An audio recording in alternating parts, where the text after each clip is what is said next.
We've reimagined the National Education Association's Read Across America. Hi, I'm Marley Dias. NEA's Read Across America is the nation's biggest celebration of reading, featuring diverse books and resources to inspire kids of all backgrounds to read. It uplifts inclusive stories so that kids across the country can see themselves reflected in a book. Join us in making reading fun for every reader. Learn how at nea.org/readacross.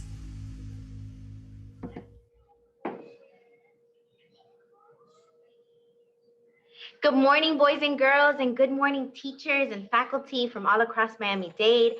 I'm Carla Hernandez-Matz, President of United Teachers of Dade, and I want to welcome you to Read Across America Day. Did you know that today is also the birthday of Dr. Seuss? And so we're celebrating great literacy, we're reading, and hopefully you're reading in your classes and you're reading at home too. And today we just want to offer a few little things, a few readings to have your classes engage in readings, and maybe you can tell your teachers what your favorite book was today, or your favorite author, or your favorite pictures in the illustrations. And we have a lot of guests that are going to be coming on today. Some are teachers, some are just people who really care about children and really love to read. And you're going to see them and hear them today as we participate in Read Across America. So hopefully you are all ready to enjoy some books. I am going to now bring to you a good friend of mine. Her name is Miss Mindy Grimes Fesky. And Miss Mindy Grimes Fesky is a kindergarten teacher. She's a kindergarten teacher and she loves children, and she's gonna give you a reading today. So let's listen carefully as Miss Mindy Grimes Fesky shares her book with us today. The book that I have is called We All Went on Safari. And a safari is when you go and you're riding in a Jeep in a safari vehicle and you're looking at all these different animals, usually in another country. We don't really have that here. Wild animals, lions, tigers, giraffes, elephants. And so this is a story. It's a counting journey through Tanzania. Tanzania is a country in Africa. And so on my map back here, right here, kind of behind where you see the giraffes, is where Tanzania would be. And so this is written by Lori Krebs. She is the author, and the illustrations are by Julia Cairns. And you can see in the background on the cover what they're doing.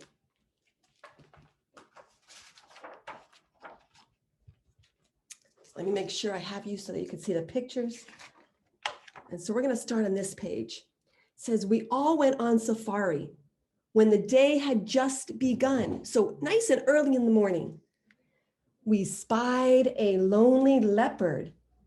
Arusha counted 1. We all went on safari over grasslands damp with dew. We came across some ostriches, and Mosey counted 2. We all went on safari past an old acacia tree.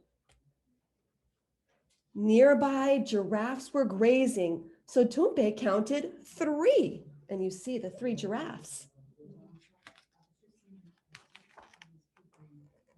We all went on safari to the ancient crater floor.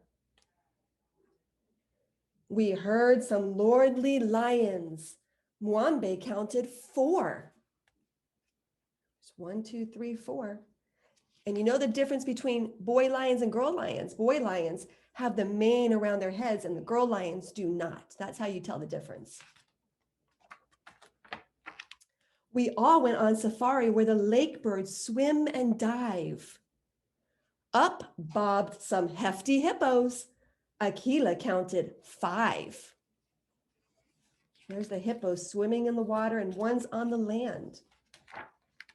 We all went on safari among herds that intermix. We followed woolly wildebeests. Watanze counted 6. And there are the wildebeests. We all went on safari with the sun high in the heaven. So we know now it's no longer morning. If the sun's high up in the sky, it's around noontime. We spotted zigzag zebras. Zalira counted 7. We all went on safari near the Serengeti Gate. We startled wiry warthogs. Sahuba counted 8. So 8 warthogs. We all went on safari where the treetops intertwine. And you can see up here the treetops intertwining. We met mischievous monkeys. So Doto counted 9 monkeys up in the treetops. We all went on safari through a rocky hillside glen. We watched enormous elephants, and Bodru counted 10. And look at all of those elephants. And look at a baby elephant here. And that baby elephant is called a calf. Just like a cow, a baby cow. We all went on safari in the sunset's fading light. Now it's getting dark, so it's almost nighttime. We built ourselves a campfire and bid our friends good night. And there they are, sleeping out in the open on the safari. And there's the giraffes walking away, the monkeys, the elephants. So these are some of the animals that we saw, the animals of Tanzania. This first one is a leopard. And in Swahili, in their language, they say chewy. So a leopard is chewy in Swahili. And it says leopards often carry their prey, that's what they eat, to a high tree branch where they can eat and sleep safely. Only their long spotted tails give away their secret hiding place. This is the lion, Simba. The female lion hunts for the pride. So the female lion does all the work. The male lions get to sleep, which they often have up to 13 family members in their pride. 13. So the female lions have to hunt a lot to get food for their family. And here's the ostrich, Mbuni. Ostriches are taller than most professional basketball players, about 7 to 8 feet, and they're very fast runners. Then we have the hippopotamus, which is kiboko. They sink down in the water during the day, and they fold their ears and they close their nostrils, their noses, to protect their skin from drying out in the sun. And then we have a giraffe. It's called a twiga. Giraffes have long 18-inch tongues. That's longer than a foot. Their tongues are very long. And spongy upper lips that allow them to eat around the spiky thorns of their favorite food, the acacia tree. That's pretty interesting. On this page, we have common wildebeest. It's called a nyumbu. A wildebeest looks like a combination of many different animals. Look at that wildebeest. It has the head of an ox, the mane of a horse, the horns of a buffalo, and you can see its horns, and the beard of a goat. So it's made up of lots of different animals right here. Then we have the zebra, the plain zebra, and it's punda mila, punda milia. Like humans have fingerprints, each zebra has its own special black and white pattern that helps to camouflage it, or another word for camouflage is to hide it. At dawn and dusk, when lions are hunting. So lions must like eating the zebras, so they hide from the lions. Here's a warthog. They're like Pumbaa in The Lion King, the warthog. Nigiri, warthog families trot rapidly in single file, mother first and piglets behind. So babies are called piglets. The mother goes first and all the babies follow behind her, each with its tail straight up in the air. And see how he's walking with his tail up in the air? Then we have vervet monkeys, or it's called a tumbili. Vervet monkey babies hitchhike rides on their mother's chest by holding onto her fur and curling their tail around her back. So they hold on. And then of course we have the elephant. Tembo is how you say it in Swahili, tembo. A mother elephant cares for her baby with surprising tenderness. She's very gentle, keeping it hidden beneath her legs or tucked inside the group when the herd is on the move. So they protect the babies. They're very careful and protect the babies. And so here are the Maasai people, the tribe that was in the story. And they live in East Africa. And here are Swahili names. And the parent, it says when Tanzanian parents choose a name for their child, they often pick a name that has special meaning. They hope their baby will grow up to have the same qualities as the name suggests. And I know a lot of our parents name their babies very special names also.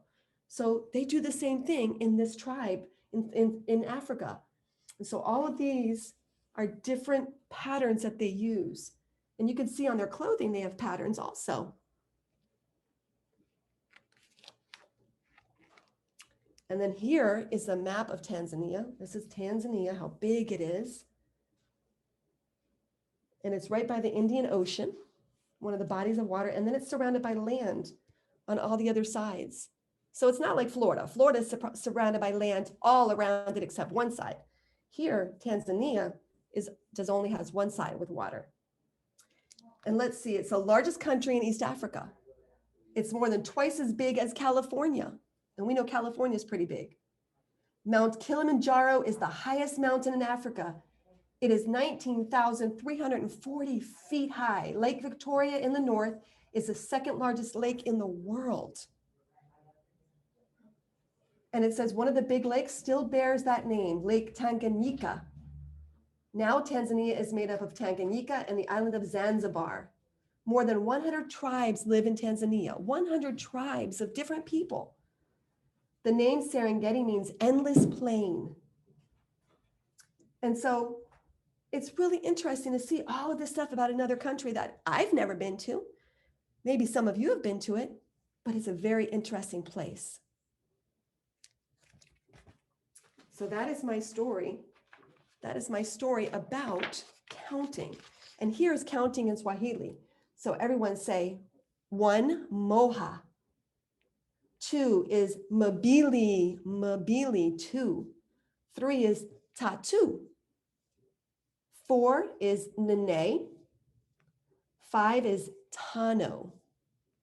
6 is sita. 7 is saba. 8 is nane. 9 is tisa. And 10 is kumi. So you can learn to count in another language besides English or Spanish or Creole. We can count in Swahili. Thank you so much for joining my story. I hope you enjoyed it and have a good rest of your day. Thank you. Bye. Let's give a round of applause to Miss Mindy Grimes-Fesky. Yay! Thank you so much, Miss Grimes-Fesky, for sharing that great story with us. We have another reader now. And if you noticed on that video, there was somebody that they mentioned. It was Miss Catherine Johnson. And so Miss Catherine Johnson is somebody that our next reader wants to teach us all about. And so I'm going to welcome onto our Zoom webinar on this Read Across America Day, a fabulous teacher and great activist herself, Miss Valda Mckinney. Miss Valda Mckinney, thank you for being with us today. The floor is yours. Good morning, everyone. I am so happy to be able to read to you my book about a person that reminds me of myself because I love math. The name of my book is My Itty Bitty Bio, Catherine Johnson. The book is by Dr. Virginia Lohan and illustrated by Jeff Bain.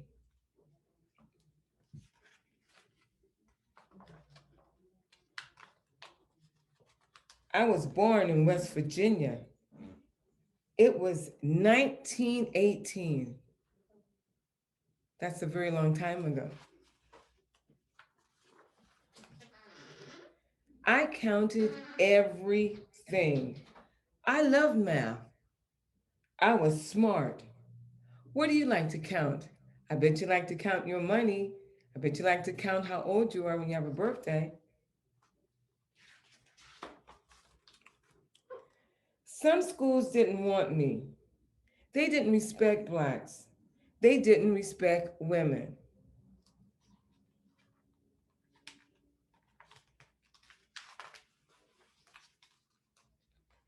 I finished college. I was 18. I went to graduate school. I was one of 3 Black students. I was the only woman. What do you want to learn?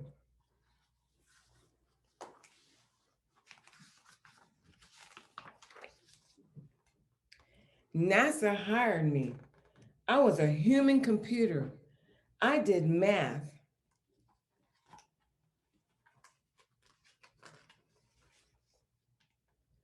Women and blacks were treated unfairly. Women couldn't put their names on their work. I changed this. Have you ever been treated unfairly? I remember when I was treated unfairly when I was in school, but it didn't stop me from learning. Just like Katherine Johnson. Only men went to meetings. I didn't care. I went. I asked questions. I shared ideas.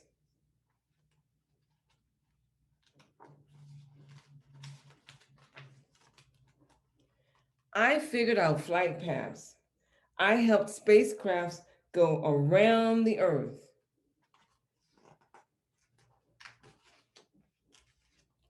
I was important. I helped our future. My math sent people back to the moon and back. What would you like to ask me? I bet you want to know how I enjoyed being the great mathematician that I was and how I was able to help people to be able to appreciate space. Yes, I am Katherine Johnson, the human computer that got it all started. Have a wonderful day, and I hope that you enjoyed my book. Thank you very much, Miss Valda Mckinney. Yay! Let's give her a round of applause. Thank you so much for reading. And for any student that's a little bit bigger, you should watch the movie Hidden Figures. It actually talks about this scientist, Miss Katherine Johnson. That's a great movie for you to watch with your parents. It's called Hidden Figures. If they'll watch it with you, and you can learn more about wonderful African American scientists and all the great things that they were doing with math for space, for NASA. So I am going to go ahead and now I'm going to read you a book. And this book is for a little bit older kids. It is for children who are maybe in sixth grade. This is the sixth grade reading book level, but I think that even if you are a younger child, this is a good book for you so that you know what you need to just learn about other people. All right. So here it is. It's Barack Obama's Of Thee I Sing. So if I was in a class, I'd be asking you who was or who is Barack Obama. And most of you hopefully would understand and say to me, Barack Obama was our president. He was the first African American president that we had in the United States of America. And he wrote this book for his daughters. It says, Of Thee I Sing, a letter to my daughters. And it was illustrated by Lauren Long. Okay, so I'm going to go ahead and read this book. I want you to pay attention. I'm going to ask you to repeat some words after me because hopefully you're repeating them too when you're hearing this and reading this with me. Have I told you lately how wonderful you are? How the sound of your feet running from afar brings dancing rhythms to my day? How you laugh and sunshine spills into the room?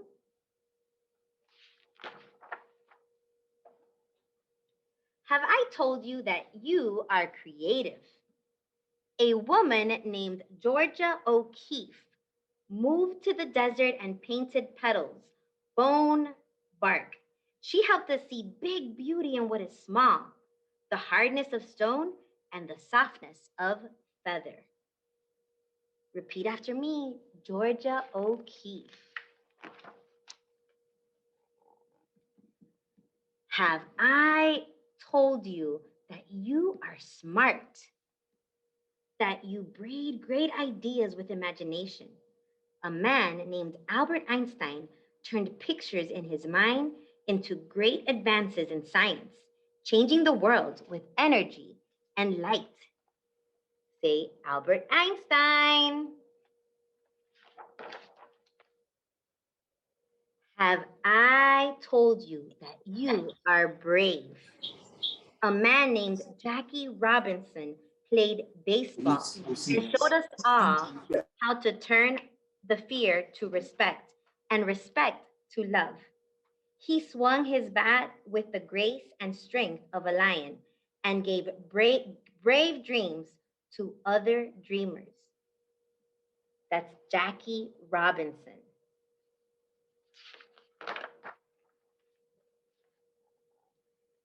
Have I told you that you are a healer? Sitting Bull was a Sioux medicine man who healed broken hearts and broken promises. It is fine that we are different, he said. For peace, it is not necessary for eagles to be crows. Though he was put in prison, his spirit soared free on the plains, and his wisdom touched the generation. That's Sitting Bull. It's a picture of Sitting Bull.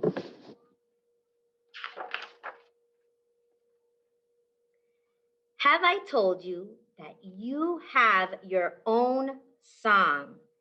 A woman named Billie Holiday wore a gardenia in her hair and sang beautiful blues to the world.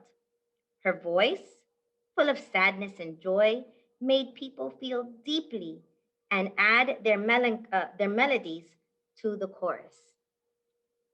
That's Billie Holiday.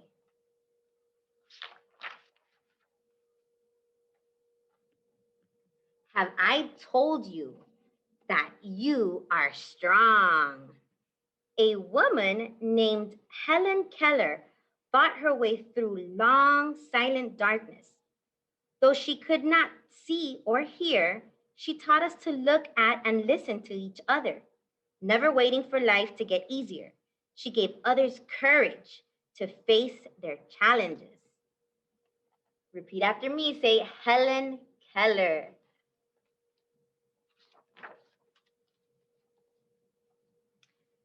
Have I told you how important it is to honor others' sacrifices? A woman named Maya Lin designed the Vietnam Veterans Memorial to remember those who gave their lives in the war, and the Civil Rights Memorial to thank the many who fought for equality. Public spaces should be filled with art, she thought, so that we can walk amidst it, recalling the past and inspired to fix the future. That's Maya Lin. That's a good person to study for Women's History Month. We're also celebrating that today too. Do you see how this side of the book is filling up? More children are there. Have I told you that you are kind? A woman named Jane Addams fed the poor and helped them find jobs. She opened doors and gave people hope. She taught adults and invited children to play and laugh and let their spirits grow wide.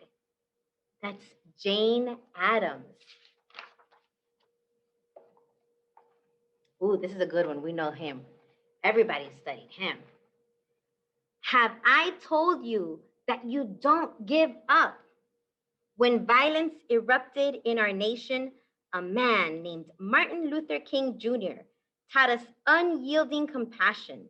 He gave us a dream that all races and creeds would walk hand in hand. He marched and he prayed, and one at a time opened hearts and saw the birth of his dream in us. Say Martin Luther King Jr.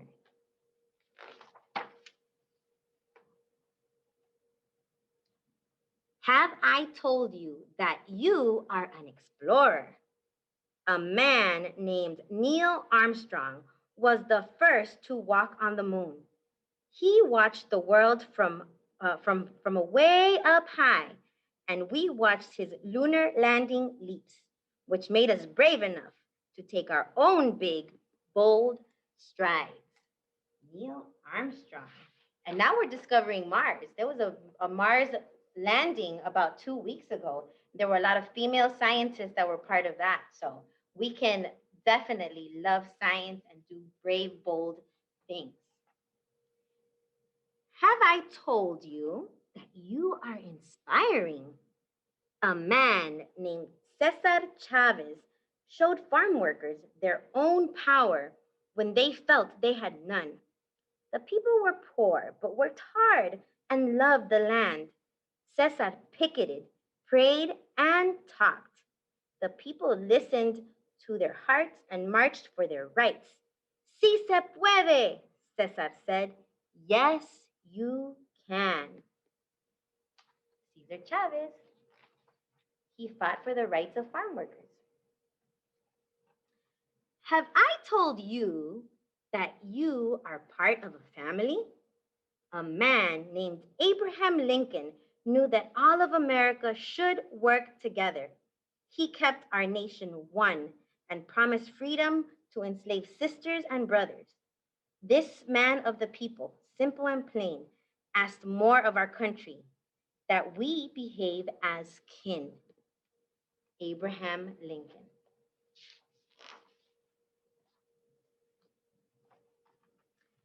Have I told you to be proud to be American? Our first president, George Washington, believed in liberty and justice for all. His barefoot soldiers crossed wintry rivers, forging ever on. He helped make an idea into a new country, strong and true, a country of principles, a country of citizens. George Washington, our first president. Ooh, this is a beautiful picture. Look at this picture right here. So colorful. Have I told you that America is made up of people of every kind? People of all races, religions, and beliefs. People from the coastlines and the mountains. People who have made bright lights shine by sharing their unique gifts and giving us the courage to lift one another up, to keep up the fight, to work and build upon all that is good in our nation. Who's in those pictures? Can you guys see? You guys see who those people are? Some are the people that we studied, and some are kids like you and your friends in your class. There's artists, there's musicians, there's scientists, there's writers. Have I told you that they are all part of you? Have I told you that you are one of them and that you are the future? And have I told you that I love you? Aww, what a nice story. This is a great story. See, that's why I love Barack Obama. That's one of my favorite presidents. So, Barack Obama of Thee I Sing, and he talks about inspiring people that have helped shape the United States of America, like you will someday when you're grown up, and you're probably already doing it because you're doing amazing things in class. Thank you for letting me read this book to you today. So, Of Thee I Sing by Barack Obama. And now I'm going to turn it over to another special guest, another reader. He is the Vice President of United Teachers of Dade. He was a teacher at Jose Marti, Mass 6 through 12. And he's got a great reading voice, So Mr. Antonio White, our Vice President, is going to unmute himself, and he is going to read to you now. Thank you, Mr. Antonio White. The floor is yours.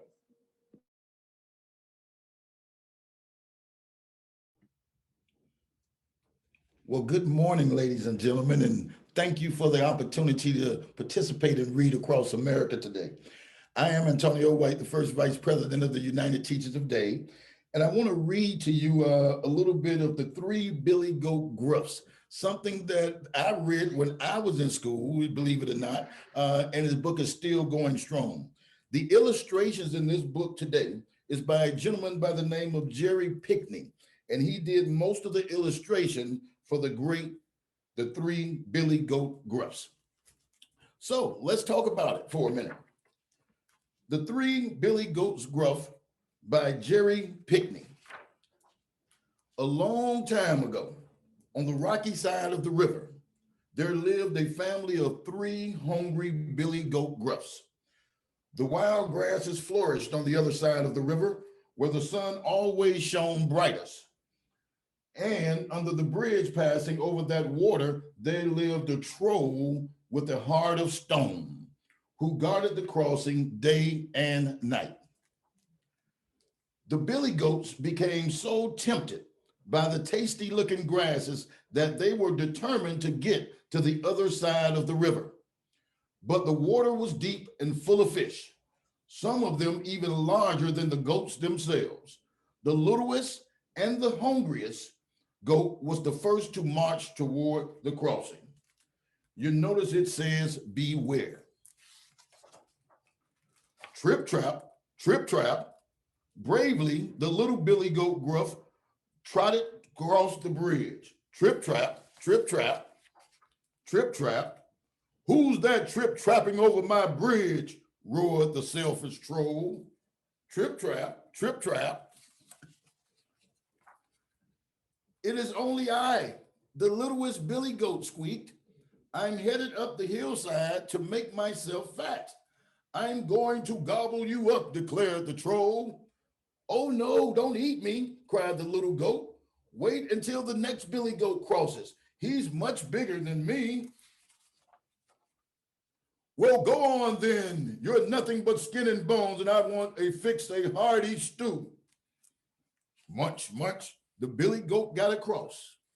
Next, the second billy goat Gruff stomped across the bridge. Trip, trap, trip, trap. Who's that trip trapping over my bridge? Shouted the troll. It's only I, the second billy goat bloated. I'm headed up the hillside to make myself fat. I'm going to gobble you up, the troll growled. Oh no, don't eat me, begged the second goat. Big billy goat Gruff will be coming soon. Then get out of the way, you scrawny creature. Big billy goat will make me a much tastier meal. He got across the bridge as well, munch, munch on that wonderful grass. Before long, the biggest billy goat stormed across the bridge. Crash! Who's that trapping over my bridge? Howled the greedy troll. And guess who it was? It is I, the biggest billy goat announced. I'm heading up to the hillside to make myself fat. I am going to gobble you up, the troll thundered. Try if you dare, the biggest billy goat bellowed back, because I'm ready to challenge. The trolls growled, the goat charged, then bam! The billy goat knocked the troll into the lake, into the river. Splash, splash goes the troll, splash, splash. Who's that splashing in my river? It's only I, the troll squeaked. I'm going to gobble you up, said the giant sea fish. Trip, trap, trip, trap, trip, trap, trip, trap. But the troll was probably a bit too sour and green to make a tasty meal. The troll watched in defeat as the herd of billy goats joined their friends on the hillside. And over where the sun shone brightest and the wild grasses flourished, the billy goats would fill their bellies. Teamwork makes the dream work. They tricked the troll to get to the other side. And that is my story for the day, the story of the three billy goats Gruffs. Thank you very much, ladies and gentlemen. All right. Well, thank you very much, Mr. Antonio White. And I know, that you read this great book. And the illustrator, I don't, if he's still on, what's the name of the illustrator? The illustrator here is a Mr. Jerry Pickney. And he's a well-renowned illustrator. He's been around, he's won a number of awards for children's books, and he's married to an author of kids' books at the same time. So we want to congratulate Mr. Jerry Pickney on the wonderful illustrations of the three billy goat Gruffs. And Mr. Pickney has won numerous Caldecott Awards, which are the really pretty awards, those silver medals that you see on books sometimes. Correct. And he got it for the illustrations, for the beautiful pictures. And he's African American, and so we're trying to highlight African American people as well as women's history and different women. So there is that. So, and now I want to introduce you to another fabulous teacher. Her name is Miss Karen Kelly. She is a wonderful teacher that has taught in many schools throughout Miami-Dade County. And now she's here because she wants to read to you. So let's welcome Miss Karen Kelly to read this book. This book, which is The Genie in the Jar. The floor is yours. Good morning, boys and girls. Thank you for joining us today for Read Across America. Today, I'm going to be reading to you The Genie in the Jar by Nikki, Giovanni, and it's illustrated by Chris Rashka.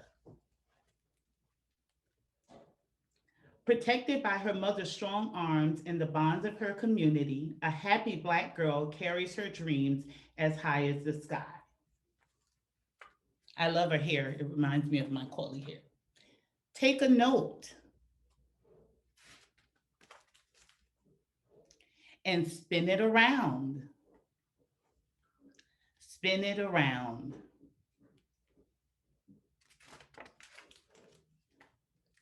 Don't prick your finger.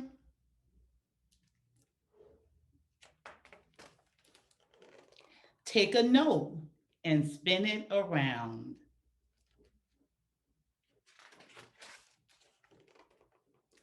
On the black loom, on the black loom.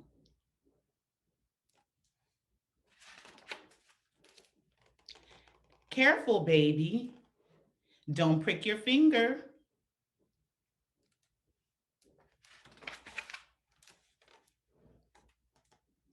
Take the air and weave the sky. It's a beautiful weaving. Around the black loom, around the black loom.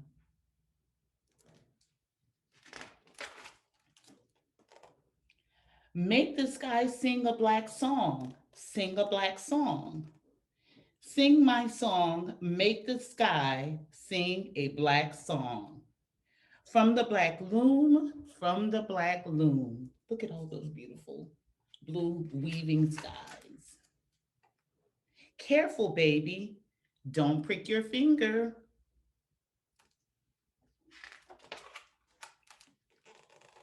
Take a genie and put her in a jar. Put her in a jar, wrap the sky around her.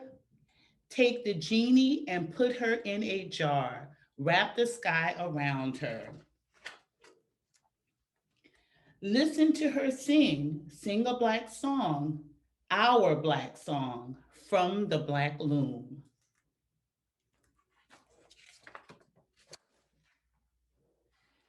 Sing to me from the black loom. Careful, baby. Don't prick your finger. Thank you for joining us today. Again, that was The Genie in the Jar by Nikki Giovanni. Enjoy the rest of the Read Across America today. Thank you, Miss Kelly. That was a great book. For those of you that are reading, that's for ages like 5 through 8. It's more of a picture book, but it is wonderful to be read to and to see those beautiful pictures. I mean, why did you pick this book? Why did you love this book so much? I loved it because she reminded me so much of myself, and she reminded me of how my mom made me feel as a young girl. She wanted me to take on the world, but she also wanted me to be very careful in doing so. And again, the hair looks just like my hair. So that was a big Can you win. show me your hair? I love your hair. Yes, I have coily hair too. I love it. Great I book. love it. Fantastic. Yes. Thank you so much, Miss Kelly. We really appreciate you reading and taking some time to read to all these kids today in all their classes.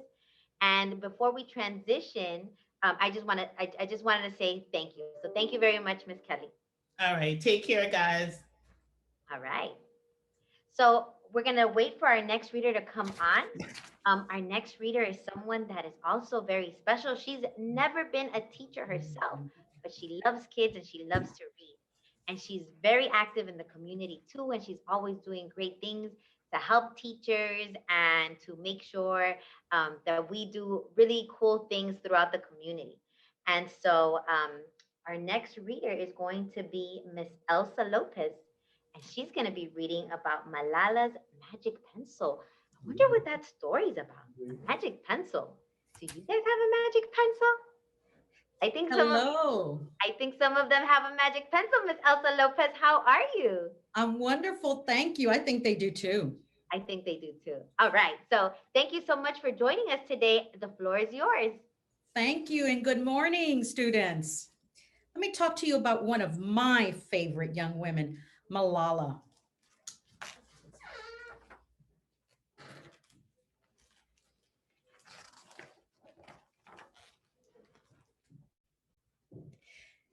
Do you believe in magic?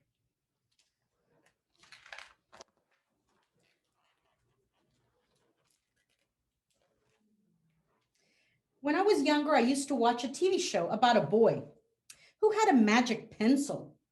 If he was hungry, he drew a bowl of curry and it appeared. If he and his friends were in danger, he drew a police officer. The little boy was a hero, always protecting the people who needed him. How I wanted a magic pencil.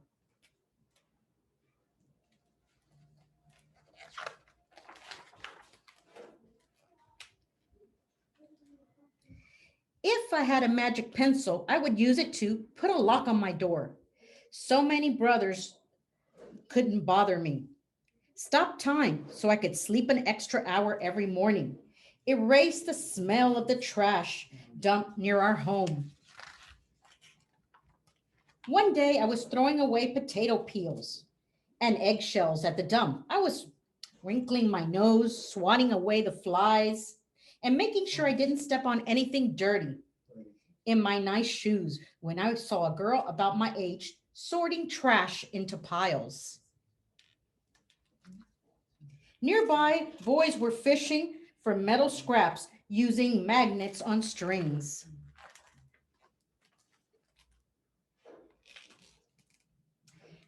When my father returned home from work, I told him what I'd seen. It made him sad. Abba, I said, yes, Johnny. He said back, I always liked when he called me dear one.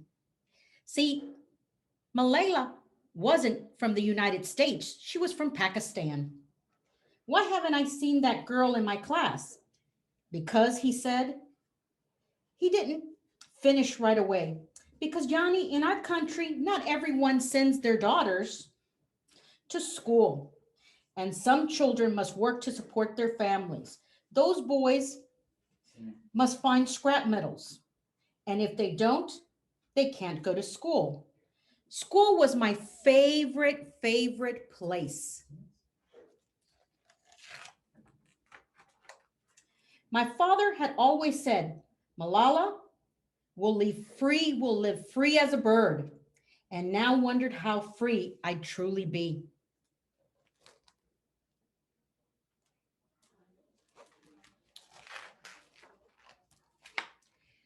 I knew then that if I had the magic pencil, I would use it to draw a better world, a peaceful world. First, I would erase war, poverty, and hunger. And then I would draw girls and boys together as equals.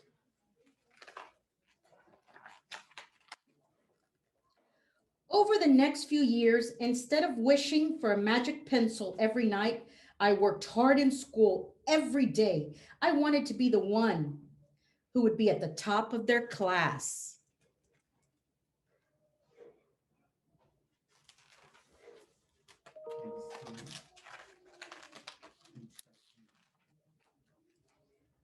One by one, girls stopped coming to school. Abba, where are all the students? They don't feel safe here anymore, Johnny. How could a few men stop all the girls in our valley from going to school? What was happening?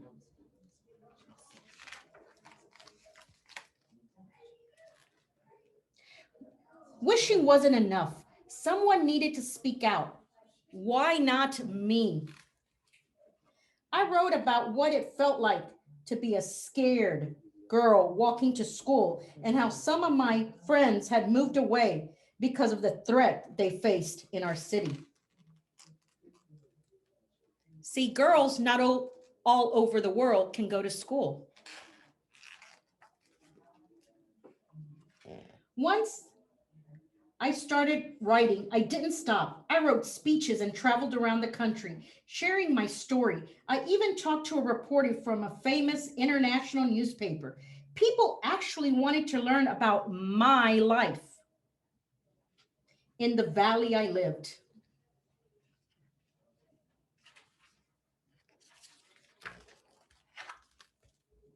My voice became so powerful that the dangerous men tried to silence me, but they failed.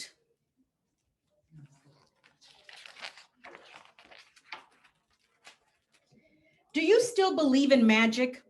I do. I wrote alone in my room, but people all over the world were reading my story. Millions now know and helped me spread my message of hope. I had at last found the magic I was looking for in my words and in my work. I am Malala. I've always wished I could make the world a more peaceful place. And every day I work to make my wish come true. One child, one book, and a pen can change the world. This is Malala. She is the youngest winner of the Nobel Peace Prize, and she won it at 17. She is my shiro. That's awesome. Thank you so much, Miss Elsa Lopez, for sharing that wonderful book. It is inspiring. And she's still alive, and she's making she's doing great things for little girls all around our planet, because she's an activist. That's a good word to learn, activist. Yes, she is. You're correct. She is dynamite, and she lives today in England. And she is someone we learned that from Pakistan, she has traveled the world and spread the message of hope, and that girls can too. There you go. Thank you, Miss Lopez. And for anybody that's looking for another person to research on Women's History Month, Malala is certainly a person that we would recommend. Thank you so much, Miss Lopez. Thank you. Thank you. We have 3 other readers, guest readers, that are going to come on. And we're going to start with Ms. Griselda Dow. Ms. Griselda Dow is going to be reading about Sojourner Truth, a voice for freedom. And so we want to welcome Ms. Griselda Dow, and the floor is yours. Thank you for being with us. Good day, everyone. Thank you very much for this opportunity.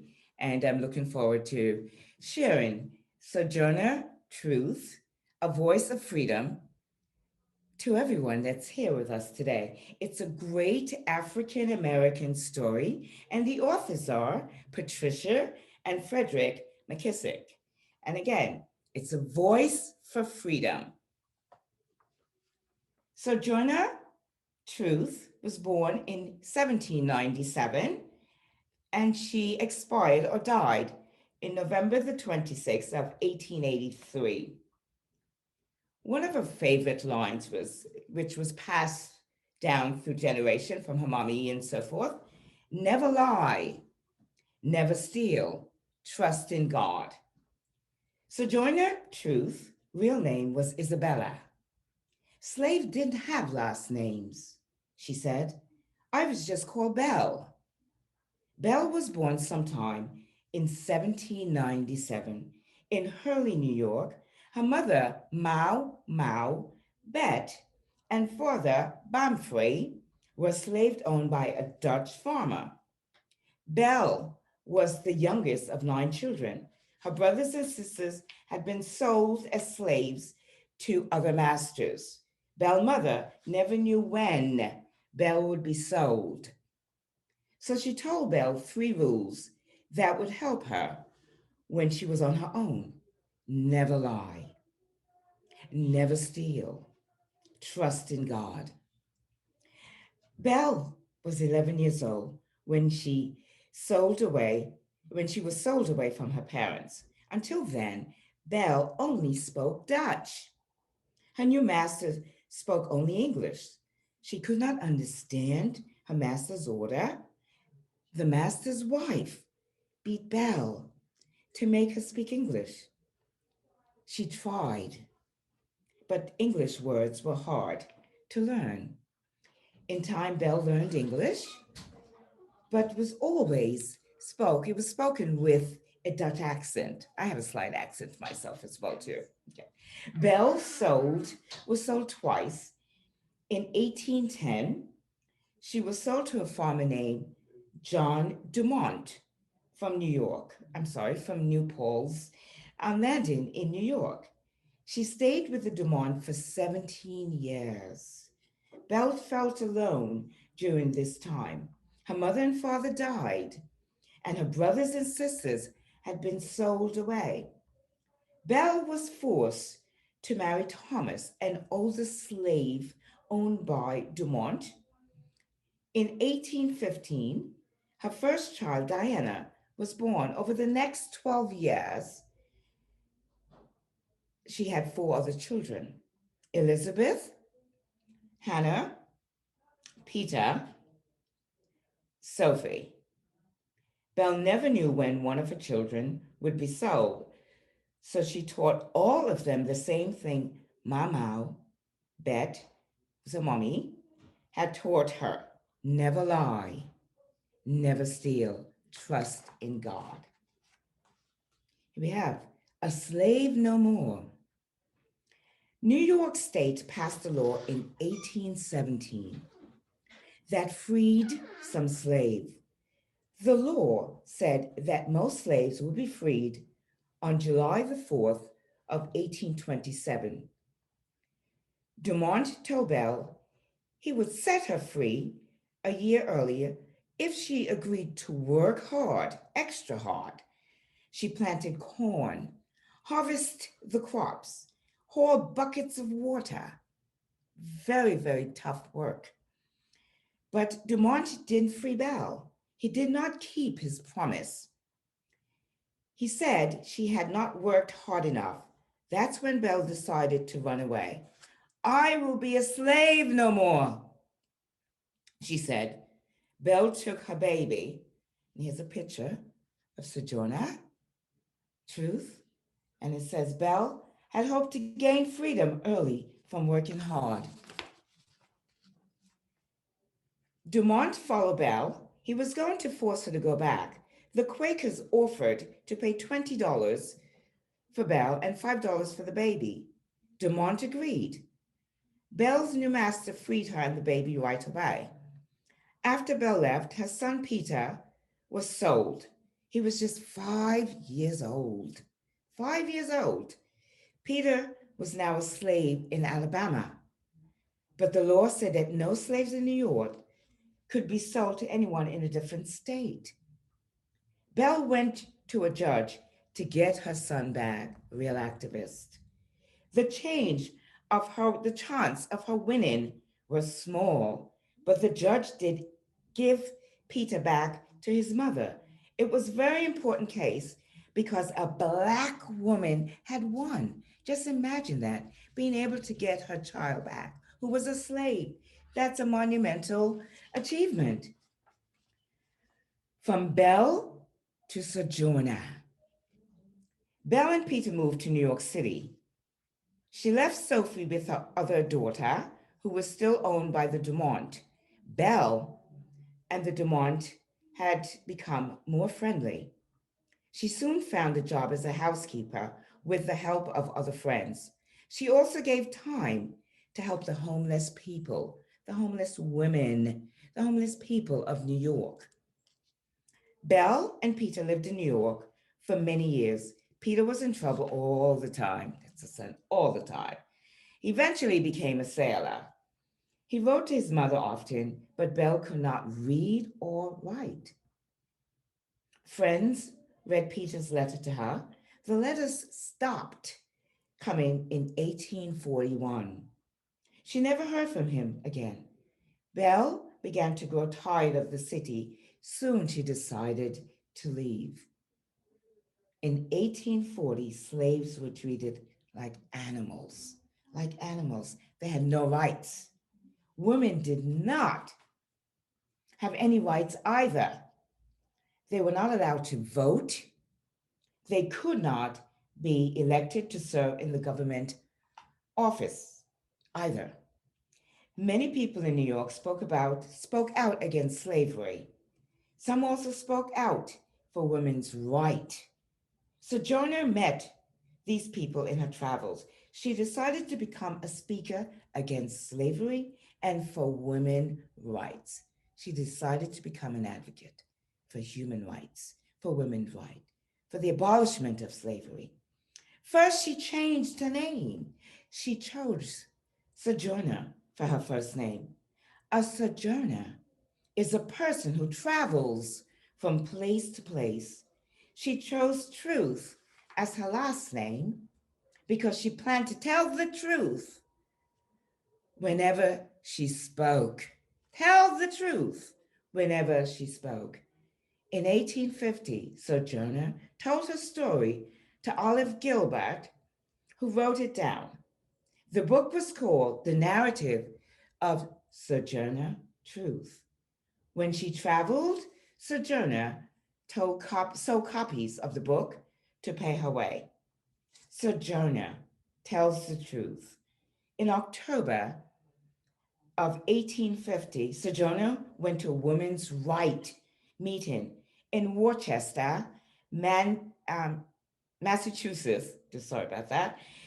She shocked everyone when she said, "Sisters, I am clear what you're after. If a woman wants any rights more than they get, why don't they just take them and not be talking about it?" In 1851, Sojourner went to Akron, Ohio, to speak to another women's rights meeting. Several men spoke before she did. They said women were too weak. Women were too weak to be equal to men. But Sojourner knew that she had worked as hard as any man. She told them all about her years as a slave, working hard, planting and harvesting, and then said, "Ain't I a woman?" One preacher argued that males were favored by God because Jesus was a man. Sojourner asked, "Where did Jesus come from?" Then she answered her own question out loud. Jesus came from God and a woman. Man had nothing to do with it. Man had nothing to do with it. Imagine that. Sojourner was very smart. She was also very funny. One man shouted, "What do you have to say is no more important than a gnat." "Well," answered Sojourner, "that I hope to keep you scratching." Because you know what gnat does. They bite you. Okay.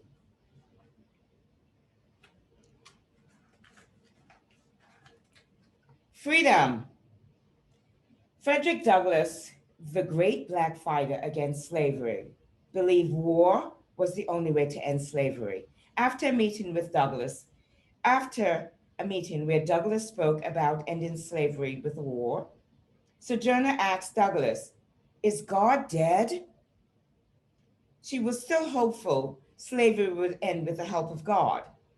The Civil War did start in 1861. The Southern states wanted to be separate from the Union. The states wanted to be separate from the Union. The Northern states want to keep the country together. Thousands of soldiers fought and died between 1861 and 1865.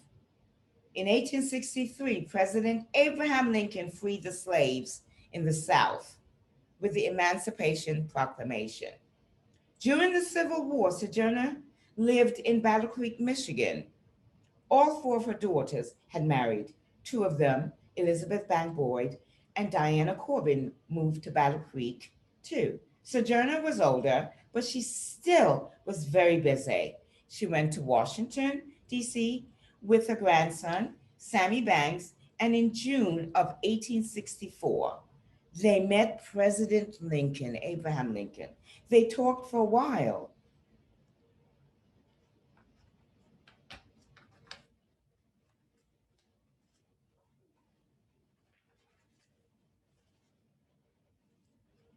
Then President Lincoln signed Sojourner's Book of Life, an autographed book. He wrote, "From Auntie Sojourner's Truth, October the 29th of 1864," and he signed it, A. Lincoln. Sojourner stayed in Washington. She was asked to help run the Freedom Hospital. Former slaves who were called freedmen came there to be treated for all type of illnesses. President Lincoln was killed in 1865. Sojourner was deeply saddened, but she continued to speak out to help newly freed slaves. Sojourner traveled around the country raising money to help them. She had a plan to give unused land in the West to former slaves. This way, they could care for themselves. But the plan never happened. Sojourner fought the rights for African Americans until she was too tired and too old to do any more. She went back to Battle Creek, Michigan in the 1870s. There she lived surrounded by loved ones and friends until she died in 1883. Very interestingly, in 1986, the Postal Service issued a stamp to honor Sojourner Truth. You can still purchase this. There are a few words that I would just like to review to make sure, students, that you do understand the meaning of the words. Words to know. The Civil War. What is a Civil War? A war fought within a country. The United States Civil War was fought between the northern states and the southern states from 1861 to 1865. Dutch, you've heard that a few times. The language and people of the Netherlands, a country in Western Europe. The Dutch were the first to settle in New York. Emancipation Proclamation, a ruling written by President Abraham Lincoln that freed all the slaves and in the South as of January 1863. I'd like to thank everyone for this great opportunity. Have a significant day. Take care. Thank you, Ms. Griselda. That was a great story, a nonfiction story about Miss Sojourner Truth. And so we appreciate you sharing all that wonderful information, because we read fiction books and we also read nonfiction books. So as we get our next reader ready to do her story, I want to thank all of you that are here. I know that some of you have had classes that are about to go to lunch or are starting to go to lunch. If you need to go to lunch, go ahead and do that. For all of our little ones that are starting to join us again because they already had lunch, thank you, and thank all your teachers. Today is Read Across America Day, also Dr. Seuss's birthday. So you may be doing a lot of wonderful activities at school, and we wanted to do a little activity with you too. We hope that you have enjoyed all the books that we're reading, and of course all the videos that we're sharing with you too, to keep you engaged and to share with you and hopefully help you understand how important it is to read. Make sure that you're reading every day when you go home. Even if your teacher does not give you a homework assignment of reading, make sure you read a book. Go to your nearest library, pick a book up from school, but make sure that you're reading, including using our apps. DadeSchools.net has Mayan, so you can find a book on Mayan and you can read online. We want to make sure that you're always reading. Okay, and now we're going to introduce to you our next reader. I believe we have Miss Adrienne Wright. There she is. Miss Adrienne Wright is going to be reading a book about Lola at the library. I'm so excited because we were just talking about the importance of libraries and making sure that you go to the library and you pick up a book, whether it's at school or it's at home, but that you're always reading. So thank you so much. Welcome to our Read Across America Day. The floor is yours, Miss Wright. Thank you, Carla.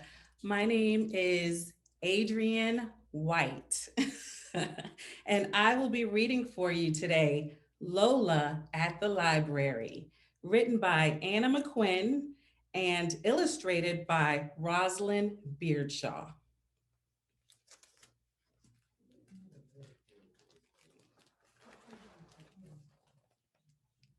Lola loves Tuesdays. On Tuesdays, Lola and her mommy go to the library.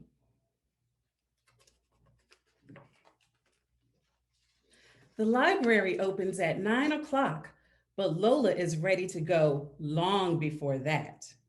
She puts all the books she borrowed last week in her backpack. Her library card is also very important. The library is not very far away, so Lola and her mommy always walk there.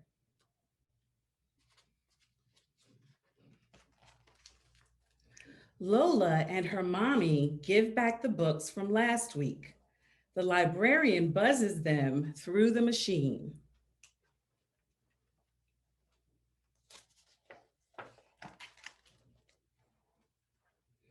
There's a special section in the library just for children. It is really cool. Nobody ever says, shh. Sometimes they're singing. Lola knows all the words and the hands for Twinkle, Twinkle, Little Star. Sometimes there is story time. Lola loves that.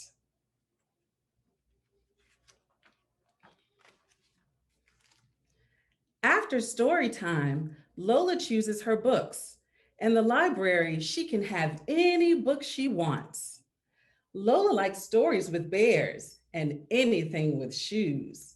There are so many, it takes ages to choose. Mommy has some books too.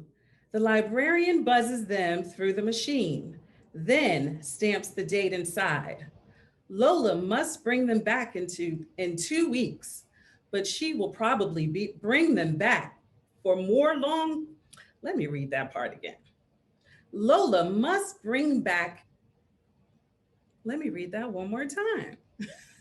Lola must bring them back in 2 weeks, but she will probably be back for more long before then.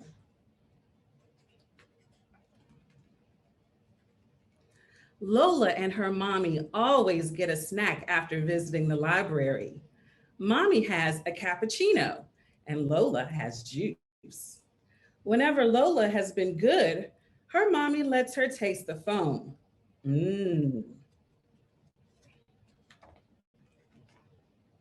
Then it's time to go home again.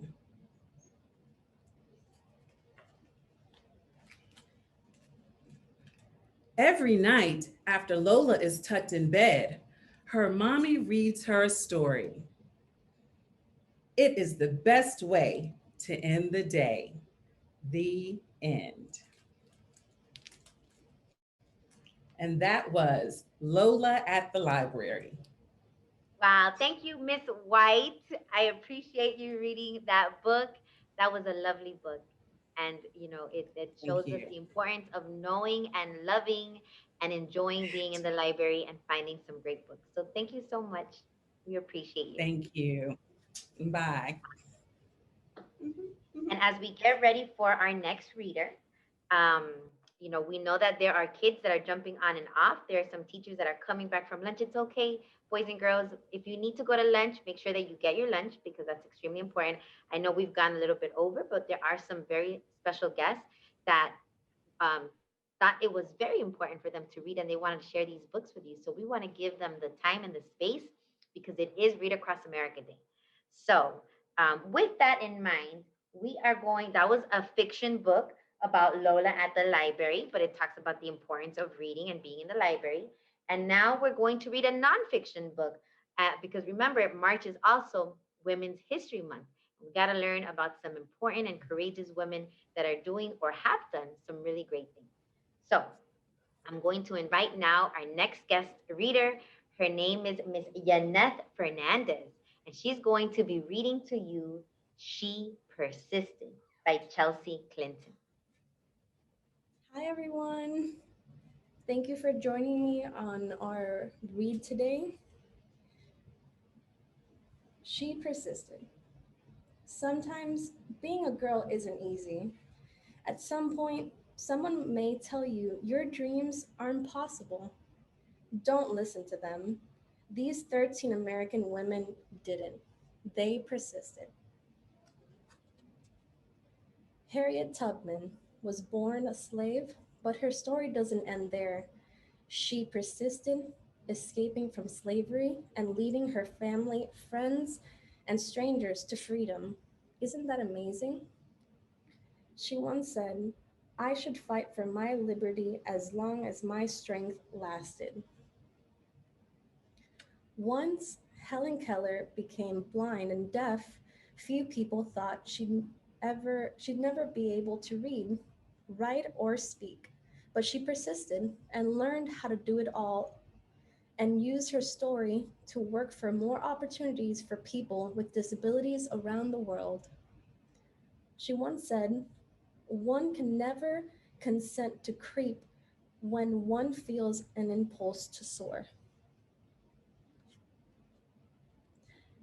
After her family fled Ukraine, a new home in New York City, Clara Lemlich got a job working at a factory with terrible conditions. She persisted and helped secure better conditions for thousands of workers. She said, I am one of those who suffers from the abuse described here, and I move that we go on a general strike. Nellie Bly was determined to become a reporter, even though some men said it wasn't something women could do. At times, putting her safety at risk, she persisted throughout her career in exposing how badly people were treated. I have never written a word that did not come from my heart. I never shall, she said. From an early age, Virginia Apgar was determined to be a doctor. She persisted in creating the Apgar score to test newborn babies' health, which hospitals all over the world still use today. Nobody but nobody is going to stop breathing on me. Maria Tallchief was teased in school for her Native American heritage and later told to change her name to something that sounded Russian. She persisted and ignored the taunting and bad advice to become the first great American prima ballerina. She said, it never occurred to me to say, it hurts to do that. As a 15-year-old African American girl, Claudette Colvin was expected to give up her seat on the bus to a white woman. In her refusal to get up, she persisted in taking a stand for what's right, inspiring others, including Rosa Parks, to stay seated for equal rights and justice. She once said, I knew then and I know that when it comes to justice, there is no easy way to get it. You can't sugarcoat it. You have to take a stand and say, this is not right. When Ruby Bridges was in kindergarten, many schools still refused African American students their equal rights to an education. She had to walk through protests to get to school, but she persisted, integrating an all-white elementary school in New Orleans. She once said, that fateful walk to school began a journey, and we all must work together to continue moving forward. As the first woman to serve as both a U.S. representative and a U.S. senator, Margaret Chase Smith could have let that be her legacy. Instead, she persisted in championing women's rights, standing up for free speech, and supporting space exploration. She once said, the right way is not always the popular and easy way. Standing for right when it is unpopular is true test of moral character. Sally Ride always believed women could succeed in any math or science career. She persisted and became the first American woman in space, and then created programs to help help generations of young women achieve their dreams. She once said, young girls need to see role models in whatever careers they may choose, just so they can picture themselves doing these jobs someday. You can't be what you can't see. When, as a kid, Florence Griffith Joyner visited her father, he would urge her to run as fast as a jackrabbit. She persisted in believing she could, and at the 1988 Summer Olympics became the fastest woman ever. She said, when anyone tells me I can't do anything, I'm just not listening anymore. Oprah Winfrey, her grandmother expected Oprah to become a maid. Oprah knew that her dreams could take her somewhere else. She persisted and became a media superstar, hosting the highest rated talk show of all time. She said, the biggest adventure you can ever take is to live the life of your dreams. Watching fictional judges on television inspired Sonia Sotomayor to want to be a real-life judge. She persisted, eventually becoming a Supreme Court justice and ever Latina to sit on America's highest court. She said, I have never had to face anything that could overwhelm the native optimism and stubborn perseverance I was blessed with. So if anyone ever tells you no, if anyone ever says your voice isn't important or your dreams are too big, remember these women. They persisted, and so do you. Thank you so much, Ms. Fernandez. That was Yaneth Fernandez reading to us. We appreciate your reading, She Persisted by Chelsea Clinton. I want to thank all of our live readers. I want to thank Mr. Antonio White, Ms. Mindy Grimes-Fesky, Ms. Karen Kelly, Ms. Elsa Lopez, Ms. Valda Mckinney, Ms. Griselda Dow, Ms. Adrian White, Ms. Yaneth Fernandez for reading to us today and just inspiring us to keep on reading as we read across America today.